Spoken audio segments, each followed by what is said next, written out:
رجليه قمعة سيجارة مطفينها، ومن ورا برضو في كمان آلة حادة باقيين ينغزوا برجليه فيها.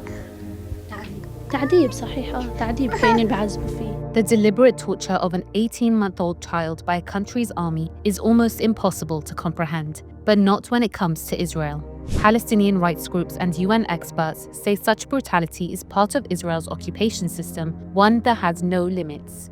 On March 20, Palestinian infant Jawad Abu Nassar was tortured by Israeli forces in an attempt to extract a confession from his father during an interrogation. The infant was released to the Red Cross after 10 hours with burns and nail puncture wounds on his body, while his father, Usama, still remains in Israeli detention.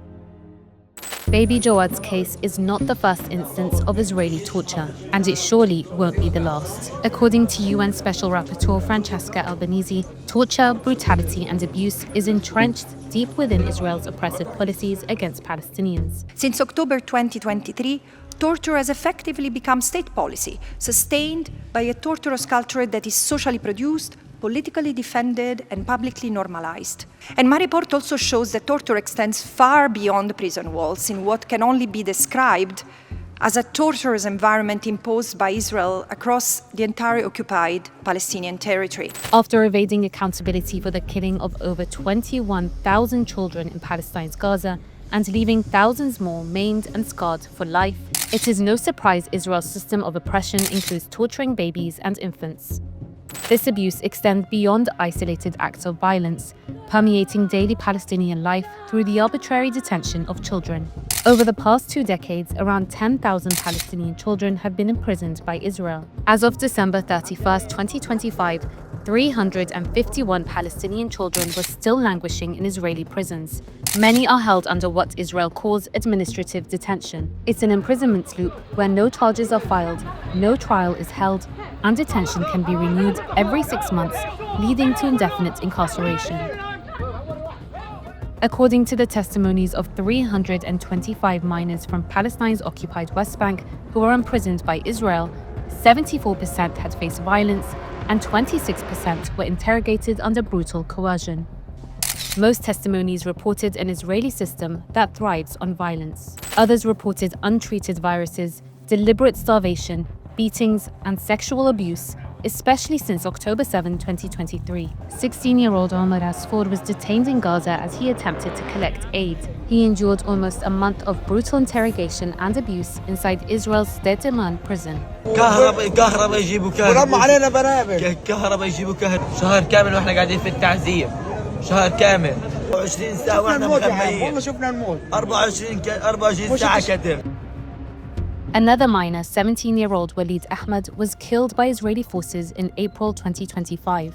The severity of torture he endured during 6 months of Israeli detention led to his death. التقرير الطبي الأول لاستشهاد وليد بيحكي عن شغلات كثير. أول إشي اللي هو الإهمال الطبي، 2 اللي هي المجاعة الموجودة في السجون، 3 إن في بعض الكسور عندها في الأنف، في الصدر، في العمود الفقري. An investigation into his death was closed by an Israeli judge who said that even though it was clear the boy had starved, the cause of death was undeterminable. His body is still being held by Israel despite his parents' pleas for its return.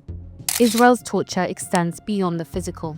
Perhaps the most well-known child prisoner is Ahmed Manasra. Detained at 13, the Palestinian boy was held in prolonged solitary confinement despite warnings of his deteriorating mental health, leading him to develop schizophrenia and severe depression. As a child, he was subjected to cruel interrogation without a lawyer present, in clear violation of international law.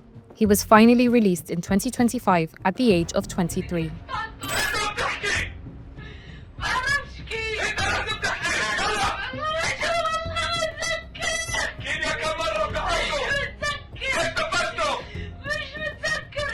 There's also ample photographic evidence exposing the scale of force used by Israel against Palestinian minors. An image of 16-year-old Fawzi El-Junaidi blindfolded, handcuffed, and surrounded by more than 20 Israeli soldiers in 2017 went viral and became a symbol of Palestinian resistance. After his release, the Palestinian teenager detailed the torture and abuse he endured at the hands of Israeli soldiers. ما بعرف كيف صاروا هجموا علي كلهم صاروا يضربوني. طبعا ضربوني على نفس المنطقة الكتف أكثر من 4 مرات، وعندي كسر هون طبعا في منطقة العضد، وضربوني على وجهي وضربوني على الأرض. كمان في ضربة السلاح هون، في دوز السلاح، ضربة في الصدر. Although Israel has ratified the United Nations Convention on the Rights of the Child, it continuously violates Article 37 by using torture and arbitrary detention against children, without facing any accountability. Extensive testimonies and evidence demonstrate Israel's system of abuse and torture against Palestinians of all ages.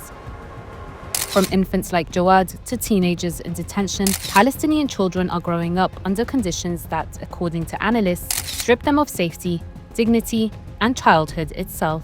Israel has effectively been given a license to torture Palestinians because most of your government, your ministers have allowed it.